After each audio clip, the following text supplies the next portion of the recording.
The rumor began with a single misplaced letter, a hotel that did not exist, and a man who was never supposed to be seen again. It all started in silence, almost harmlessly. A brief post appeared on the internet claiming that Dukong had been spotted at the Bulgari Hotel in Timing. To an outside observer, the name sounded credible, luxurious, exclusive, the kind of place a man trying to disappear might choose to hide. But for anyone who actually lived in Taiwan, that claim contained a fatal error. There was no Bulgari Hotel in Kiming, not now, not ever. What did exist was the Bulgari Hotel, a modest, functional, easy-to-forget guest house known primarily for hosting short-stay tourists from mainland China. A single letter out of place. That was all it took. However, that single mistake dragged the entire internet into a labyrinth of suspicion from which there was no clear exit. Within hours, Dukong's name was circulating through social platforms again. For years, he had remained in the background, known only as the former manager of the actor Yu Menglong. Now, on October 20th, various Taiwanese media outlets reported that he might have entered the island under a false identity and was allegedly collaborating with a local entertainment company. Official denials arrived almost immediately. 11. Music Entertainment rejected the claim. The Bulgari Hotel confirmed that no guests with the names Dukong or Duyuchen had ever registered. All statements said the same thing. Nothing happened, no one was there. And yet, the space between those denials felt louder than the words themselves. Online users began to pose a different question.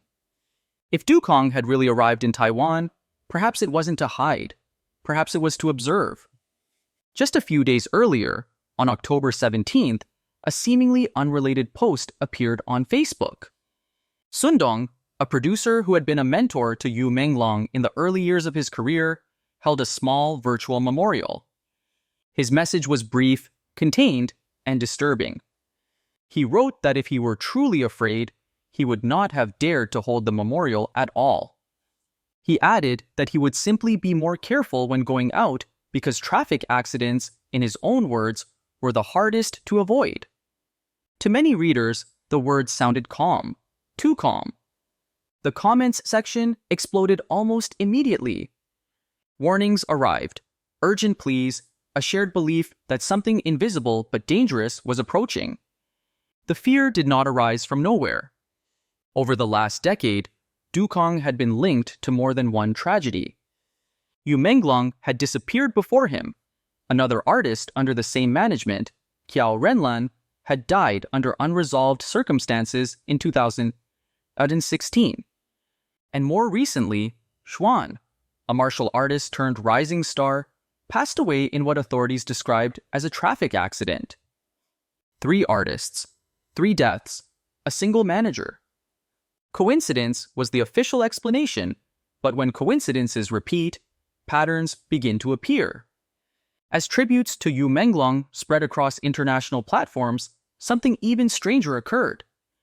His image appeared in a global ranking of the most handsome faces, accompanied by a brief and devastating phrase, "Rest in peace." And fans from different continents reacted with grief and confusion. Petitions demanding an independent investigation gathered hundreds of thousands of signatures. Memorial videos reached millions of views in a matter of days. Then emerged the detail that no one could ignore. In behind-the-scenes photographs, in archived broadcasts, and in recordings made months before his death, viewers noticed the same absence. One of Yu Menglong's lower left teeth was missing. The detail appeared too frequently to be dismissed as an accident. Production schedules confirmed that the images preceded his final public appearances by months. Forensic specialists would later explain, in purely technical terms, that teeth are often removed during the preservation of bodies to slow decomposition. The explanation was clinical, precise, and deeply disturbing because it posed a question for which no one was prepared. If this was planned, then Yu Menglong was never meant to disappear. He was meant to be exhibited. For years, Dukong had been invisible by design. He did not stand under the stage spotlights, nor did he accept awards. His name rarely appeared in headlines. However, within the architecture of the entertainment industry, he occupied a position much more influential than most public figures. He controlled calendars, contracts, travel routes, and private access. He decided who met with whom and when, and more importantly, who did not. Yu Menglong was not the first artist whose path crossed with Dukong's, nor was he the first to disappear from public life under circumstances officially classified as tragic, yet ordinary. In 2016, Yu Menglong died suddenly. The initial reports were brief and contained. There were no prolonged investigations or persistent media scrutiny. His passing was classified as unfortunate, personal, and ultimately unremarkable. The industry moved on quickly. So did the public. Only a small group of followers noticed that the person managing his career at that time was the same individual now linked to Yu Menglong. Almost a decade later, history repeated itself. Yuan was different from the others. Born a fighter, he had not been trained as an actor in the conventional sense. He was a warrior monk, a disciple of the 34th generation of the Shaolin Temple. His public image was built on discipline, restraint, and moral clarity. Brief clips of his training spread quickly on social media, earning him a devout fan base. For many, he represented something rare: authenticity in an industry often accused of artificial construction. In the early morning of August 7, 2024, Xuan died in a rideshare car accident on a highway in Zhejiang province. Authorities reported that the vehicle had collided with a parked cargo truck. The conclusion was immediate: a traffic accident. No foul play was suspected. His family repeated the official version. His sister declared to the media that there was no conspiracy, that it had simply been an accident. But just as before, the public began to notice details that refused to settle. The rideshare account used that night was registered under a false identity. The route taken did not match the itinerary Xuan had publicly announced that same day. Leaked images of the accident scene circulated briefly before disappearing. In those images, independent analysts observed something unsettling. The deformation of the vehicle suggested a force exerted from the inside, not the external impact one would expect from a collision with a stationary truck. No authority confirmed these interpretations, nor did they deny them. Silence filled the voids. What linked Yu Menglong, Yu Menglong, and Xuan was not solely their deaths, but what came after. In each case, fragments of their lives reappeared in unfamiliar forms: a portrait, a statue, a pair of worn cloth shoes, objects separated from their original owners, recontextualized and exhibited. In Yu Menglong's case, it was the now infamous sculpture presented at a major art exhibition, a humanoid figure with a carp's head, dressed in a gray suit tied with chains and red ribbons. Viewers quickly noted the resemblance. The suit matched one Yu had worn in a previous photo shoot. The symbolism was impossible to ignore and equally impossible to explain. In Xuan's case, it was subtler and perhaps more disturbing. Within an exhibition space associated with the same network of institutions, a pair of brown cloth shoes appeared next to a simple caption: "The Monk's Journey." Now, hours after photographs of the exhibition appeared online, followers immediately recognized the shoes. They were identical to those Xuan had used during his training at Shaolin. Next to the shoes stood a human-shaped sample.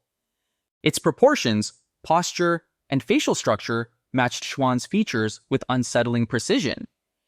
When images of the sculpture were superimposed with photographs of the man himself, the similarities went beyond coincidence. Once again, no official statement addressed the comparison. Dukong's name did not appear in any of these exhibitions. He granted no interviews, issued no statements, but in corporate records and business incorporation documents, his presence was constant. He was a shareholder, a founder, a silent architect. To many observers, this pattern suggested something deeply wrong. 3 artists, 3 abrupt endings, 3 cases where death was not followed by closure, but by transformation. The individual disappeared, the image remained, preserved, repurposed. Online discussions became increasingly tense. Some users warned that speaking too frankly implied danger. Others insisted that fear was precisely what maintained the system. Posts were deleted, accounts went silent. Certain keywords became difficult to search. Then came a moment that completely changed the tone. In mid-October, Sundong, the producer who had guided Yu Menglong in his early years, held a small online memorial. His words were measured, but the subtext was unmistakable. He acknowledged the fear without naming it. He referenced accidents without describing any and hinted at the awareness of something that could not be said aloud. The reaction was immediate. Viewers asked him to seek protection, to involve the authorities, to stop speaking publicly, because if these deaths were connected, then mere proximity had become a risk. By that point, coincidence was no longer a sufficient explanation. In investigative analysis, repetition is never neutral. When the same variables appear in multiple events, the question ceases to be, what happened? And becomes, why does it keep happening? The entertainment industry thrives on narratives, on reinvention, on controlled exposure. But death, when repeated under similar conditions, demands a different type of scrutiny. The most disturbing possibility was not that these artists had been murdered. It was that they had been selected. Every investigation reaches a point where people give way to paper. Names fade, emotions cool, and what remains are documents, records, addresses, corporate files that do not lie directly, but often hide the truth in plain sight. The name that began to appear repeatedly was Kam Mhang. On paper, it seemed harmless. An art research company created recently, registered in April 2024. Its declared scope of activity included design, research, and art exhibition, vague terms common within creative industries, flexible enough to mean almost anything or absolutely nothing. The company had only 2 shareholders. One was a businessman publicly known for small investments in various creative projects. The other was Dukong. This detail alone already aroused unease, but the concern intensified when investigators examined the timeline. Kam Mhang was founded just months before Yu Menglong's final public appearances. Shortly after its registration, changes began to occur around him. His personal assistant was replaced. His schedule became more intense. Prolonged shoots were scheduled one after another. Several crew members would later recall that he wore a mask more frequently on set, claiming dental health issues. At the time, the explanation seemed reasonable. In retrospect, it sounded rehearsed.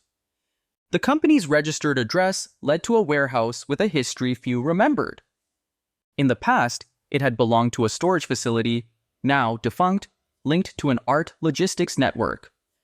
Rumors suggested that the building contained multiple underground levels, but no official records detailed their function. What was documented, however, was its unusually advanced internal security system. According to network engineers who later analyzed public access data, the internal cameras operated with military-grade HL5 encryption, far above the standards used in civilian art spaces. Part of the signal traffic appeared to be rerouted not to local servers, but to servers located in Beijing, specifically to the district known as the 798 Art Zone. The coincidence was difficult to ignore. The 798 Art Zone had long positioned itself as a symbol of Chinese contemporary art. Industrial spaces transformed into galleries. History repurposed as aesthetic experience. However, for years, industry insiders whispered that not the entire complex was open to the public. Architectural plans, allegedly leaked by contractors, suggested that the structure descended much deeper underground than visitors could see. Public access ended at the 3rd level. Below that point, according to said plans, existed areas labeled as storage, preservation, and research. In the same period that Kam Mahang was founded, the 798 Art Center unexpectedly closed for 2 days, claiming routine maintenance. When it reopened, a new exhibition video was released. The footage was minimalist. White light. Slow motion, a single object emerging from the darkness, a massive humanoid figure. Its head was that of a giant carp. In Chinese, the word for fish is a homophone of the surname Yu. The body wore an ash-gray suit firmly tied with chains and red ribbons. Observers immediately compared the image to Yu Menglong's past wardrobe. The resemblance was exact. Millions reacted with indignation. Some called it conceptual art. Others labeled it blasphemy. Many saw it as a deliberate provocation, a transformation of grief into spectacle. Behind the figure, on the exhibition wall, an orange vortex spun. Design professionals noticed that the pattern matched precisely with Kam Mahang's corporate logo. 5 intertwined sound waves forming a pentagon. The symbolism was not random. In traditional Chinese cosmology, the concept of wang refers to the 5 ancient musical tones: gong, shang, jui, ji, yu. Together, they represent the cycle of existence: birth, growth, conflict, decay, extinction. Arranged deliberately, they constitute not simply a scale, but a philosophy of life and death. The name Kamos carried additional implications. In archaic usage, the term camo could refer to a marked warning, an orange signal, a notice that something should not be approached. Combined with gusan, the name suggested a warning embedded within the cycle itself, a mark of transition. As discussions propagated online, various posts disappeared within hours. Accounts sharing side-by-side comparisons were deleted. Keywords became difficult to locate. The exhibition video remained available, intact. Then emerged another detail. Commercial satellite images revealed that the building registered under Kam Mahang's address contained 4 underground levels.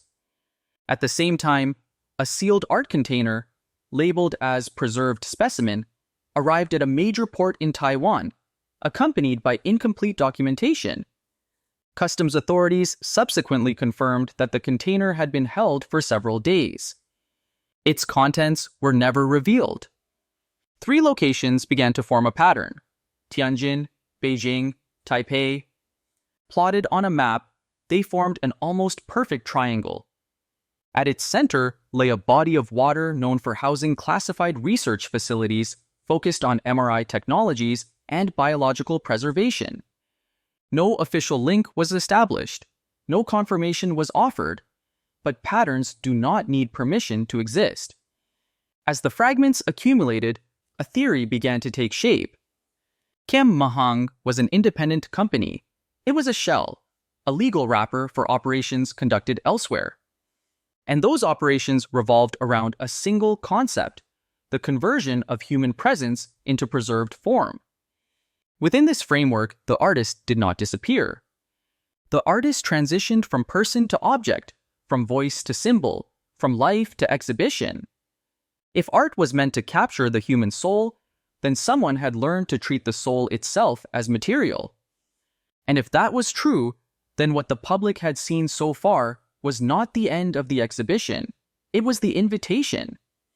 If Kam Mahang was the outer layer, then the core of the theory lay deeper, not in boardrooms or contracts, but under the concrete, beneath the galleries through which visitors walked, unaware of what might exist under their feet.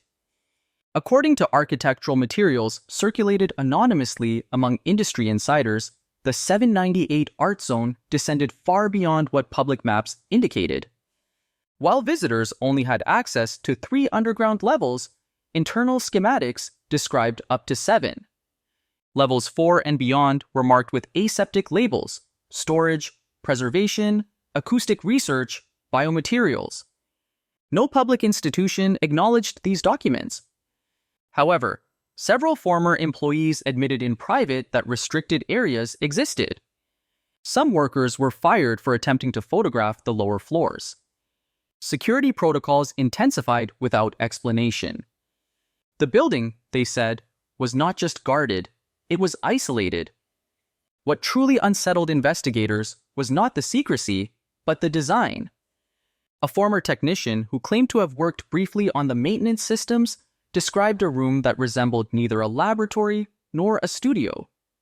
The walls were lined with layers of acoustic insulation thicker than those of any recording facility. The lighting was minimal, reddish in tone. The floor sloped almost imperceptibly toward a single central drain. That structure did not suggest sound capture, it suggested containment. In online discussions, that space came to be known as the basement gallery. Others used a different term, the ritual room. And photographs allegedly taken inside the restricted levels appeared briefly on Chinese social media before being deleted. In the images, a single iron chair sat in the center of the room. Chains hung loosely from its armrests. The walls were covered with faded posters of cultural icons who had died in isolation and controversy. Figures remembered not only for their talent, but for the emotional intensity that surrounded their deaths. On the floor, beneath the chair, appeared a familiar symbol, a pentagonal spiral mark, identical to the Com-Hong logo. Those who believed in coincidence dismissed the images as fabrications. Those who did not saw something completely different, a space designed not for execution in the conventional sense, but for transformation. According to a circulating theory, pain was not the goal. Sound was. Traditional Chinese philosophy has long associated sound with the spirit. The five-tone scale was not solely musical, but cosmological. Each frequency aligned with an element, each vibration with a phase of life. When modified and amplified, it was believed that sound could influence consciousness, unanchor the spirit from the body. A former audio engineer claimed that every time a new subject was introduced, the room filled with a remixed version of the ancient five-tone scale, played at sub-resonant frequencies, low enough to elude conscious perception, loud enough to induce disorientation, emotional collapse, and, in extreme cases, hallucinations. There is no scientific consensus confirming that such sound can separate the soul from the flesh. But folklore requires no consensus. What disturbed many observers was a discovery made by fans, not professionals. When the background audio of Yu Menglong's old rehearsal videos was isolated and analyzed, the bass frequencies showed an unusual match. Almost an 85% alignment with the modified patterns of the five tones used in recent exhibitions at the 798 complex. If accurate, the implication was chilling. It suggested that the conditioning had begun long before death. The artist was not only managed, he was groomed. Within this framework, suffering was not accidental, it was cultivated. Emotional exhaustion, isolation, overwork, physical deterioration. Every element contributed to what insiders called maximum resonance. The moment when an individual's emotional output reached its highest intensity, that energy, according to the theory, was the true product. An anonymous blogger summarized it bluntly. In the entertainment industry, the death of a celebrity is not the end. It is the beginning of extraction. Public grief becomes media fuel, and when that fuel is controlled, its value is limitless. What in another context might sound metaphorical, here felt dangerously literal. A professor of contemporary art who spoke on condition of anonymity once commented that since the early 2010s, a movement had emerged within Chinese avant-garde circles. It was quietly known as the sacrifice of fame, the deliberate recreation of deceased figures through surrealist symbolism, turning death into a work of art and the work of art into institutional power. Viewed from that perspective, the sequence of exhibitions followed a coherent logic. The carp-headed figure, the monk's shoes, the framed portraits of fallen icons, distinct forms, the same ritual, transformation through exhibition. Accounts sharing these interpretations were deleted within hours. Images disappeared from platforms simultaneously. The speed suggested coordination, not moderation. Only one message remained visible, buried under a memorial video in English. They don't kill you for fame, they kill you to feed it. As the public assimilated these fragments, an unsettling realization began to take hold. Yu Menglong was not an isolated case. Neither was Xuan nor Qiao Renlan. They were instances within a repetitive structure, selected for their image, their purity, their emotional resonance, ideal vessels. When a single person dies, it can be called fate. When many die in the same way, it becomes a pattern. And when that pattern is protected by silence, it begins to look like a system. At the end of this phase of the investigation, one question eclipsed all others. If suffering can be harvested, how many names were already scheduled? By the time the fragments were assembled, certainty ceased to be the goal. What emerged was not a confession or a verdict, but a shape, a structure defined by repetition, proximity, and absence. Names that disappeared, objects that appeared, institutions that remained intact. 3 locations formed the backbone of the pattern: Tianjin, Beijing, Taipei. Connected to each other, they traced a precise triangle on the map, a geometry too clean to be ignored. In its center lay a region associated with restricted research, whose declared purpose was opaque and whose operations were not officially recognized. No document confirmed the connection, no authority denied it. The triangle existed regardless. Within that space, art and power seemed to converge. Galleries became vaults. Exhibitions became thresholds. The human body, once celebrated for its capacity for expression, was reinterpreted as material, preserved, exposed, recontextualized. Yu Menglong's story no longer stood alone. It reflected a system that thrived on controlled narratives. In such a system, death did not interrupt production, it intensified it. Grief became interaction, silence became compliance. The absence of answers guaranteed longevity. We are often taught to see art as remembrance, as a way to honor what has been lost. But the evidence suggested a darker inversion. Here, remembrance did not follow death. Death followed selection. The artist was not mourned and then remembered. The artist was transformed into memory by design. Official explanations continue to recur to familiar terms: accident, pressure, personal struggle. Each word was reasonable on its own.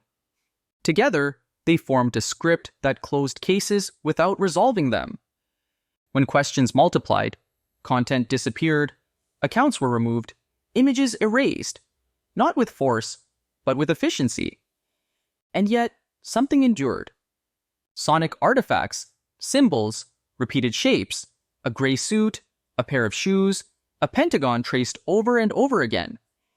These elements reappeared across platforms, borders, and time. They did not speak, they resonated.